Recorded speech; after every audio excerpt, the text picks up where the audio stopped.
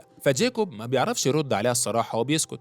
صحيح هي طفلة بس عندها مخ يوزن بلد. المهم تاني يوم لما بتصحى من النوم بتتفاجئ بكائن صغير لونه ازرق عمال ياكل في الاكل اللي جيكوب جابه بالليل. فاول ما بيلاقيها صحيت بيحاول يهرب منها بسرعة علشان بيبقى خايف، ولكن مازي بتطلع تجري وراه لحد ما بتوصل له وبتلاقيه مستخبي ورا شجرة صغيرة، واللي هو اساسا حجمه اكبر من الشجرة دي. بتحاول تقرب منه علشان تمسكه لكنه بيرجع يهرب منها تاني. ساعتها بيجي لها فكرة انها ترمي له اكل ناحيته علشان يطمن لها، وفعلا اول ما بتعمل كده بيحس انها مش هتأذيه وبيروح ياكل، ولما بيقرب منها بتشيله وهي مبسوطة قوي. بس مازي بتتفاجئ ان هم اصلا موجودين جوه عش الحيوان تاني. المصيبة انها كانت داست على بيضة من بتوعه وكسرتها. يعني يا سواد ليلتك يا قرمط على اللي هيحصل فيك دلوقتي. بتحاول تهرب بسرعة قبل ما الوحش ده يرجع وينتقم منها، ولكن المعلم جيكوب بيظهر من تاني وهو بيدور عليها. بتحاول تلفت انتباهه ان هم موجودين جوه عش لوحش عملاق علشان ساعتها يبدأ يتحرك بهدوء وياخدها يهربوا. ولما بيشوف الكائن الازرق ده معاها بيفكره مفترس وبياخده منها يرميه. وقتها مازي بتزعق معاه لانه اخد الحيوان الاليف بتاعها، وبتعرفه انه ما ينفعش يتعامل مع الحيوانات بالطريقه دي. فبيعرفها انه وحش صغير ومش لازم تحب الوحوش قوي كده، وبيشيلها غصب عنها علشان يمشوا. بس تقريبا ما كانش متعود يمشي في الاماكن اللي زي دي للدرجه دي، انه بيقع وبيكسر بيض كتير. وساعتها بيلمحوا الشجر قدام منهم وهو بيتهز على اخره. بيعرفوا ان صاحبه العش ده راجعه لهم في الطريق، فبيخافوا وبيحاولوا يهربوا بسرعه، بس بيظهر كميه وحوش صغيره بتهجم عليهم. هنا بقى بتظهر صاحبه العش ده وبتطاردهم، واللي كان حجمها عملاق جدا. في الوقت ده مازي بتاخد بالها ان في كائن صغير من اولاد الوحش دي لازق على ظهر جيكوب وبتحاول تحرره وترميه لمامته. ساعتها الام بتهدى وبترجع من تاني لعيالها، وبكده المطارده بتخلص اخيرا وبيركبوا المركب ويتحركوا بيه في البحر. بيفتح جيكوب خريطه علشان يعرفوا هيتحركوا في انهي اتجاه، لكنه بيسلي وقته بيفضل يتكلم عن نفسه كتير. وبص يا ست العبد لله مفيش وحش بيقرب منه حتى لو من بعيد، والا وبحس بيه. خلي بالك مش اي حد عنده القدره دي، ده انا مفيش مني 2 و3. وعمال يشكر في نفسه كانه علامه كبيره في المجال، علشان في الوقت ده القدر يكون له راي تاني ويثبت انه فشار وبقى على الفاضي. وبيظهر وحش عملاق شبه السلطعون وبيبدا يقرب منهم. كل ده وجيكوب عمال يحكي عن نفسه لسه ومش حاسس بيه ولا حاجه. بتحاول مازي تشاور له على الوحش علشان يشوف حل، واول ما بيشوفه بيتخض جدا وبيحاولوا يهربوا منه بس ما بيعرفوش. والوحش كمان بيبدا يهجم عليهم وبيشيل المركب الصغير بتاعهم لفوق وكان هيبلعه خلاص، لولا العاصف الاحمر بيظهر فجاه وبينقذهم منه. وبتتحول المعركه ما بين السلطعون والعاصف الاحمر، والاتنين كانوا اقوياء جدا الصراحه. والسلطعون كمان كان ماسك العاصف وخلاص هيقتله، لولا مازي بتتدخل وبتحاول تساعده، وبتجري على ظهر السلطعون لحد ما بتوصل لعينه وبتضربه فيها. ساعتها السلطعون بيفقد توازنه وبيقع. اما الحاج جيكوب فكان واقف محتار يقتل مين فيهم، السلطعون ولا العاصف الاحمر، لكنه بيغير رايه وبيقرر يخلص على السلطعون. بيرمي الرمح بتاعه عليه وده بيخلي السلطعون يهرب من المكان. بس العاصف ما بيحبش حد يعلم عليه وبيمشي بسهوله كده. بيمسك السلطعون وبيفضل يلف فيه في الجو لحد ما بيرمي المسافه بعيد عنهم. وبعد شويه الاكشن دول جيكوب بيدور على مازي وبيفكرها غرقت، لكنه بيتفاجئ وهي راجعه له معاها الحيوان الازرق بتاعها، وطبعا هي اعتبرته الحيوان الاليف بتاعها وخلاص هتاخده معاها. وده لانه بيطلع سباح شاطر وبينقذها من الغرق. بيحاول جيكوب يسحبها معاه على المركب لكنه بيكتشف انه مخروم وهيغرق بيهم. بيطلب من مازي ان هم يرجعوا للجزيره من تاني علشان مش هيعرفوا يتحركوا بالمنظر ده، ولكن مازي بترفض الاقتراح ده وبتقول له انها هتطلب من العاصف الاحمر يساعدهم، وبتفضل تشاور له على امل انه يفهم هي عاوزه ايه. لكنهم بيتفاجئوا انه بينزل الميه وبيفتكروا انه ناوي يبعد عنهم ويسيبهم يعني. وجيكوب بيبقى واقف يضحك عليها لما العاصف كسفها وكده، بس ما عداش كتير ولقى نفسه بيترفع للسما. وبنكتشف ان العاصف فهم طلب مازي لكنه كأنه نزل المية علشان يشيلهم فوق ظهره. بعد شوية بنشوف جيكوب وهو بيحاول يعرف الطريق اللي هيمشوا منه، وبيفتح الخريطة علشان يعرف الاتجاه، فبيتفاجئ ان هما ماشيين في الاتجاه الغلط ولازم يغيروا الاتجاه للناحية التانية، بس مش عارف هيعمل كده ازاي ولا هيقنع العاصف انه يسمع كلامه بأنهي طريقة، لحد ما بتجيله فكرة وبيربط نفسه في حبل وبيدلدل نفسه جنب عين العاصف علشان يقول له على الاتجاه الصح، بس العاصف ما كانش فاهم هو عاوز ايه بالظبط. هنا بقى مازي بتقرر تتدخل علشان تحل المشكلة دي، وبتدلدل الحبل من الناحية التانية وبتحاول تتكلم مع العاصف بكل سهولة، لدرجة انها بتعرف تفهمه كويس وبيغير اتجاهه علشانها. مازي بتفرح جدا انها قادرة تتواصل مع الوحش وانه قادر يفهم كلامها، وبعدين بترجع تطلع تاني على ظهره، بس وهم قاعدين لقوا الحيوان الازرق رايح ناحية ارماح كتير فوق ظهر العاصف وبيحاول يشيلها، فبتقرر ترد الجميل وبتحاول تشيل الرماح هي كمان، لدرجة انها بتقضي اليوم كله وهي بتعمل كده. بيفضلوا مدة طويلة جدا في البحر لحد ما الاكل اللي معاهم بيخلص، وساعتها جيكوب بيقرر يصطاد سمك بالرمح بتاعه، بس اكمنه متعود على الاهداف الكبيرة ما كانش عارف يصطاد ولا سمكة واحدة. في الوقت ده العاصف بياخد باله من اللي بيحصل وبيحاول يساعدهم، فبيعمل دوامة كبيرة بيخلي السمك ينط في كل اتجاه لحد ما بيطلع شوية حلوين على ظهره، وساعتها بيفرحوا جدا علشان معاهم اكل كتير وبيقضي اليوم كله يعوضوا الجوع اللي عندهم. بالليل بقى بنشوف الحيوان الازرق وهو تخنان حبتين، وده بعد ما اكل كمية كبيرة من السمك لدرجة انه ما كانش قادر يتحرك من مكانه. اما جيكوب فبياخد باله من مازي وهي بتحاول تشيل الرماح من فوق ظهر العاصف، وبرغم انه مفروض صياد ودوره يصطاد الوحش ده بالذات، الا انه بيقرر يساعدها ويرد الجميل اللي عليه، وكل ده بيتغير في شخصيته بفضل مازي اللي قدرت تغير نظرته للحياة. حتى هو بيحس بالذنب شوية وان هم كانوا ظالمين الوحوش معاهم. وبالليل بيقعد يقرا في كتاب الانجازات بتاع كرو علشان يعرف اللي مكتوب عنه، وقتها بيكتشف ان معظم الكلام اللي مكتوب عنه مش حقيقي، وفجأة بيلاحظ وجود عاصفة قوية ناحيتهم، ما بيبقوش عارفين يعملوا ايه ولا يستخبوا فين، علشان العاصف يقرر يتدخل ساعتها ويدخلهم جوه مناخيره ويستخبوا فيها. وبعد ما العاصفة بتهدى بيرجعوا يقعدوا فوق ظهره تاني، وبيبقوا مستمتعين بالجو وهم ماشيين في المية، وبيعدوا على كل الاماكن اللي العاصف بيشوفها، واللي من ضمنهم كان سفن كتير جدا اتدمرت في سبيل ان هم يقتلوا الوحوش، وبيحسوا قد ايه الوحوش دول مظلومة معاهم وان مالهمش ذنب في كل ده، وهم في الحقيقة اللي بيدافعوا عن روحهم. تاني يوم اخيرا بيقدروا يوصلوا للمكان اللي هم عاوزينه، والعاصف بينزلهم علشان يمشي، وفي لحظة وداع صافية مازي بتودع الحيوان الازرق، وبعدين بتروح للعاصف تحضنه وتشكره على مساعدته ليهم. ولكن في اللحظة دي العاصف بيسمع اصوات جاية من ورا الجزيرة. لما بيروح يبص على مصدر الاصوات دي بنكتشف انها سفينة الفارس اللي جاي مخصوص يصطادوا. وقتها العاصف بيقرر يدافع عن نفسه ويخلص عليهم قبل ما يهجموا عليه، ولكن جيكوب كان عارف ان السفينة دي عليها اسلحة متطورة، ومن خوفه على العاصف بيحاول يمنعه علشان ما يتقتلش، بس العاصف ما بيسمعش كلامه وبيكمل طريقه. وساعتها واحد من الجنود بيشوفه وبيبدأ يضرب عليه نار، وبعدها على طول زمايله بيدوروا ضرب كمان. في الوقت ده مازي بتجري جنب العاصف علشان تمنعه يقرب من السفينة وانه لازم يهرب دلوقتي، ولكن بتيجي فيها قذيفة وبتقع على الارض. وقتها جيكوب بيجري عليها علشان ينقذها، اما العاصف بيكمل طريقه ناحية السفينة وبيضربها ضربة واحدة يقسمها نصين. وساعتها الجنود كانوا بيحاولوا يضربوا عليه قذيفة تانية لكنه بياخد باله وبيهجم عليهم. في الوقت ده بيظهر كابتن كرو وهو شايف كل اللي بيحصل، وبيطلب من رجالته ان هم يجهزوا السلاح الجديد بتاعه، وبيقرب منه بكل هدوء وبيضربوا بيه. فالعاصف بيبدأ يدوخ بسبب كمية السم اللي خدها وبيقع على الارض. ساعتها كابتن كرو بيؤمر رجالته ان هم يشيلوا السهم من العاصف بسرعة علشان ما يموتش قبل ما يوصلوا للملكة، وبيخليهم يكتفوه بحبال كتير علشان يسحبوه معاهم.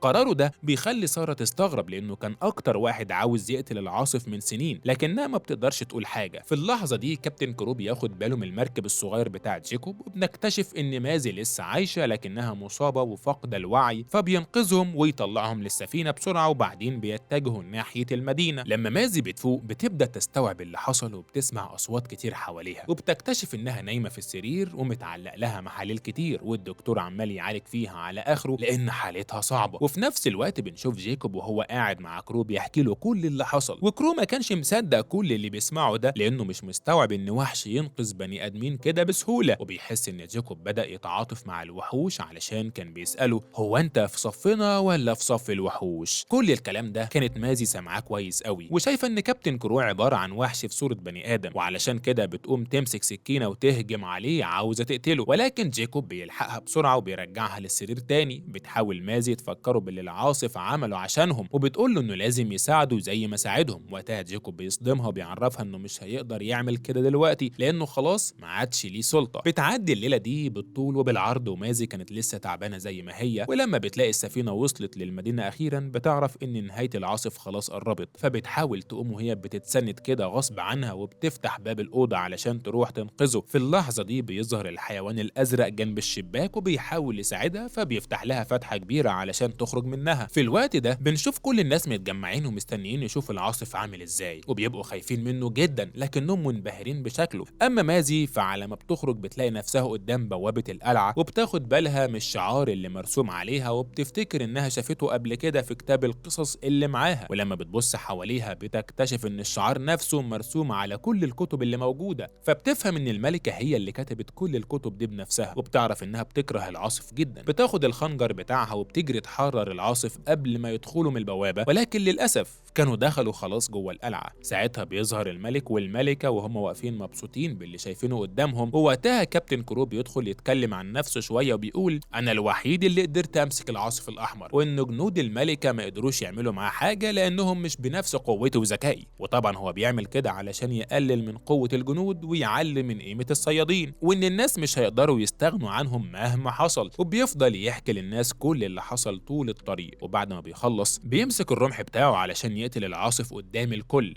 لكن قبل ما يعمل كده بيظهر جيكوب وهو بيحاول يمنعه. ساعتها كرو بيحس ان جيكوب ما بقاش واحد منهم بعد ما قضى كام يوم مع الوحش، وعاوز يخلص عليه هو كمان. وبتدور بينهم مبارزه كبيره جدا لحد ما بيقدر كرو يوقعه في الميه. بعدين بياخد الرمح بتاعه بيقرب من العاصف عشان يقتله. وفي اللحظه دي بنشوف مازي وهي بتحاول تحرر العاصف لولا ساره اللي بتظهر قدامها فجاه. والمفاجاه الاكبر انها ما كانتش جايه تمنعها، دي كانت جايه تساعدها وتساعد العاصف هو كمان. واول ما العاصف بيحس انه اتحرر خلاص بيبدا يتحرك من مكانه، بس بسبب كميه السم اللي اخدها كان لسه دايخ شويه، وبيفضل يتحرك في كل اتجاه من غير ما يحس لحد ما بيدمر سفينه الكابتن كرو. ومش بس كده، ده بيدمر برج من ابراج القلعه كمان، وده بيخلي الملك يؤمر رجالته ان هم يقتلوه. اما كابتن كرو فبعد ما بيخرج من الميه بيجري على الرمح بتاعه، بس العاصف بياخد باله منه وبيجري عليه عشان يقتله. واول ما بيقرب منه بيفتح بقه وخلاص هيبلعه، ولكن مازي بتظهر فجاه وبتقف قدام منه عشان تمنعه. كل ده عشان خايفه عليه، لانه لو عمل كده فالحرب بينه وبين البشر مش هتخلص. ولما جيكوب بيشوف اللي بيحصل بيمسك الرمح وبيكسره قدام منه علشان يطمنه ان ما عادش فيه خطر على حياته تاني، وان هم هيسيبوه يعيش في سلام. ساعتها العاصف بيحس بالامان لاول مره وبيتراجع عن قراره. اما مازي بتقف تتكلم مع الناس عن الكتب اللي موجوده وبتعرفهم ان كل الكلام اللي فيها كذب، وان الملوك اللي ماتوا زمان هم اللي كتبوها بايديهم علشان يثبتوا للناس ان هم مش هيعرفوا يعيشوا من غيرهم ويفضلوا محافظين على مناصبهم، وان الوحوش زمان كانوا عايشين في سلام لحد ما البشر قرروا يغيروا السلام ده لحروب دايمه. ولما الوحوش قتلت ناس منهم كانوا بيدافعوا عن نفسهم مش اكتر، لكن مش هم الاصل في الحروب دي. وبتعرفهم انها كانت من ضمن الناس اللي خسروا اهلهم في المعارك اللي زي دي، وان اهلها كانوا صيادين على سفينه المونارك زمان، وبتنصحهم يسيبوا الوحوش تعيش في حالها وهم مش هيتعرضوا لهم مره تانية. ولكن الملك ما بيتعظش بالكلمتين دول وبيأمر الجنرال بتاعه انه يقتل العاصف. بس الاول مره الجنرال يعصي كلام الملك وما يرضاش ينفذه، وبيعرف رجالته ان اهله هم كمان كانوا على سفينه المونارك اللي مازي بتحكي عنها. فالناس بتتاثر بالكلام ده وبيبداوا يتعاطفوا مع العاصف وبيهتفوا بصوت عالي علشان الملكه تسيبه يعيش. ولكن الملكه ما بيعجبهاش الكلام ده وبتأمر الجنرال انه يقتل الوحش، بس الجنرال ما بيرضاش يسمع كلامها هي كمان وبيأمر رجالته يسيبوا العاصف في حاله. وساعتها بتتحرك مازي هي وجيكوب علشان يركبوا فوق ظهر العاصف ويتحركوا قدام الناس بكل ثقه علشان يثبتوا لهم انه مش خطر عليهم ولا حاجه، وان الشر الكبير موجود جوه البشر مش في الحيوانات خالص، وان السلام هيفضل دايما الحل المثالي لو عاوزين يعيشوا في هدوء. ولحد هنا بيخلص فيلمنا النهارده. ما تنساش لايكك الجميل وتشترك في القناه علشان يوصل لك كل جديد. يلا سلام.